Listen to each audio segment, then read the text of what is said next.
Malawi's Constitutional Court has upheld an application from opposition parties to nullify Peter Mutharika's victory in a May 2019 presidential election. The court has ordered that a new presidential vote be held within 150 days. Mutharika, Malawi president since 2014, won the election with a 38.57% share of the vote, with opposition party leader Lazarus Chakwera getting 35.41% and Deputy President Saulos Chilima 20.24% in the final tally.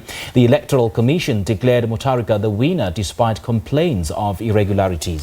They include results sheets with sections blotted out or altered with correction fluid. Chakwera, the president's main rival, and Chilima rejected the results and filed a petition to the High Court asking it to nullify the results. A panel of 5 judges ordered that a new presidential vote be held within 150 days. For more on the story, we are joined via Skype from Lilongwe, Malawi by Malawi journalist and commentator Daniel Mababa. Daniel, good evening and thank you for joining us on The Globe. Good evening, Lulu, and thank you for having me.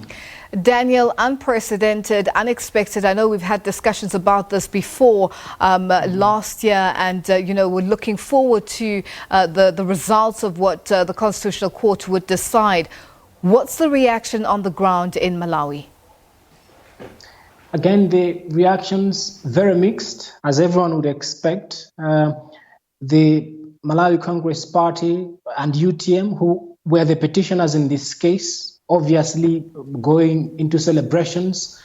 I know supporters or followers of the Malawi Congress Party had gathered the whole day to wait for the judgment, and as I speak now, there are celebrations there. On the other hand, on the defendant side, that's the Democratic Progressive Party and the Malawi Congress, and rather the Malawi Electoral Commission. There has been silence, I would say. I've been following some of their ruling party aligned commentators or ruling party followers. There has been total silence. Perhaps they're trying to comprehend and trying to, I think it's the time the judgment is now sinking in. Now, 150 days, the expectation is that a presidential vote should be held. What's the next step going forward? So there are a couple of orders that the court has made today in this ruling, including that a parliament must meet within 21 days. And there has been an issue of controversy coming to this day, and that's a provision in Malawi electoral laws to include a provision of the 50+1. The court has today ordered that the parliament must make all relevant procedures in place to ensure that the next fresh election follows the 50+1 arrangement. We only had the majority one here, and this is another milestone that electoral stakeholders have been pushing for.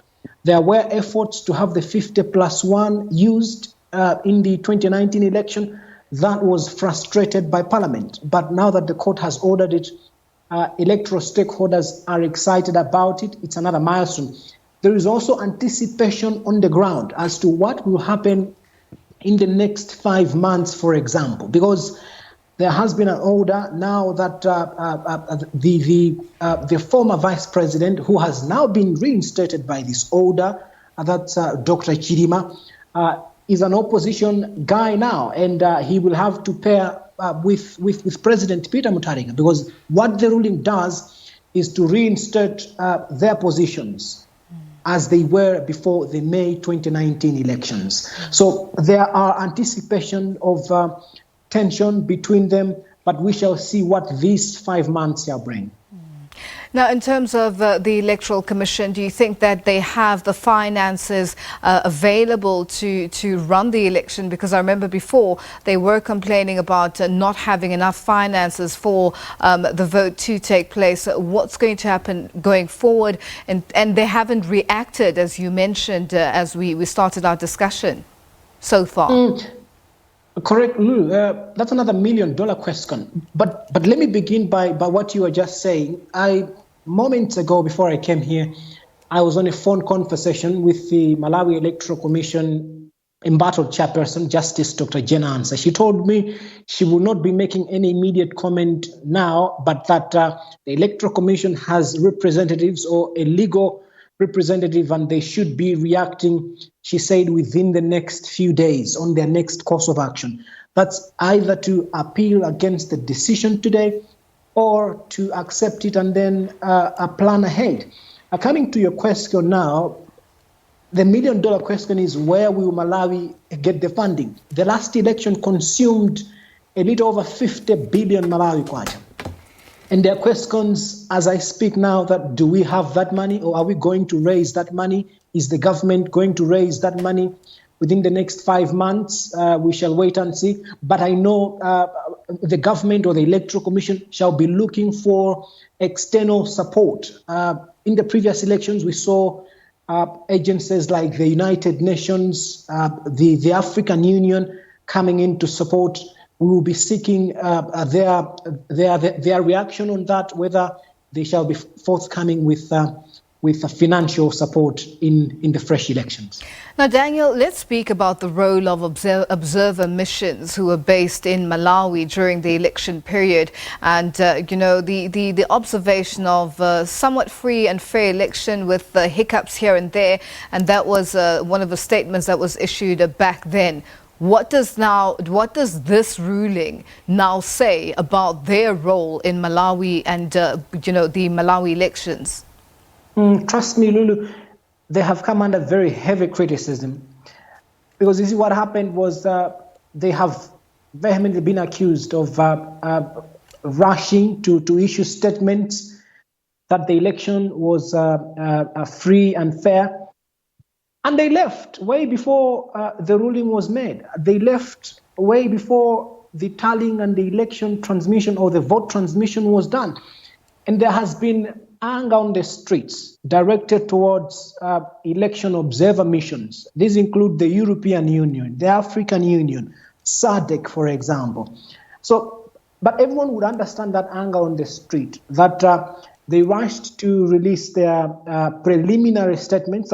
That's what they called the statements, preliminary statements that declared the election free and fair, but omitted the election transmission and tallying of the votes, which, according to the petitioners in the case, was where the election or the vote was manipulated. Going forward, I have already seen calls that we don't need election observers in the fresh election, but that's just the immediate reaction that's coming. I do not think that would stand, but that's what people are calling for.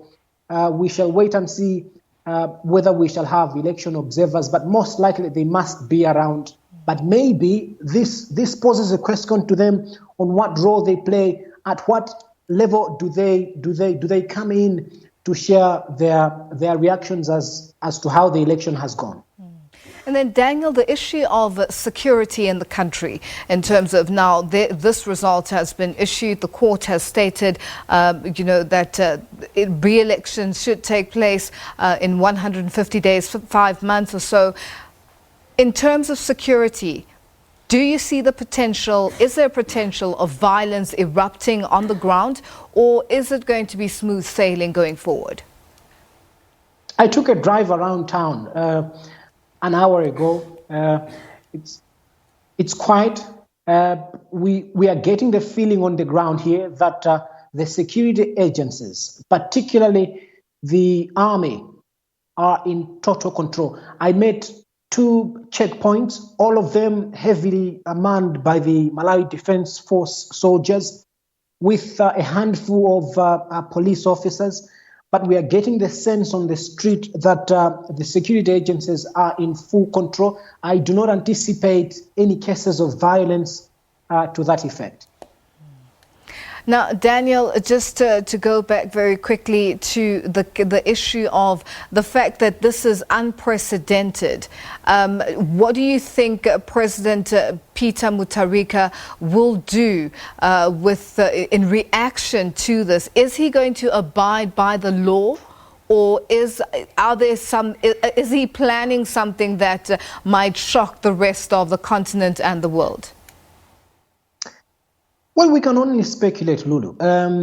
But knowing President Mutharika and also going by recent statements he made a week ago as he returned from the UK-Africa summit, the president must be calm now.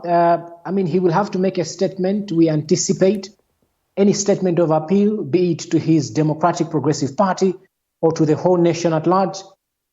But let me take you back to a statement he made on return from the UK-Africa summit. He said he observed that there were leadership squabbles in his DPP, people trying to vie for positions, and he said everyone looking for positions within the party, they must forget it and wait for 2023. That's what he said. 2023 is when Malawi was previously expected to have fresh polls and then all the party conventions. But now, to your question, he's really a man that you cannot tell. Like, he can decide anything.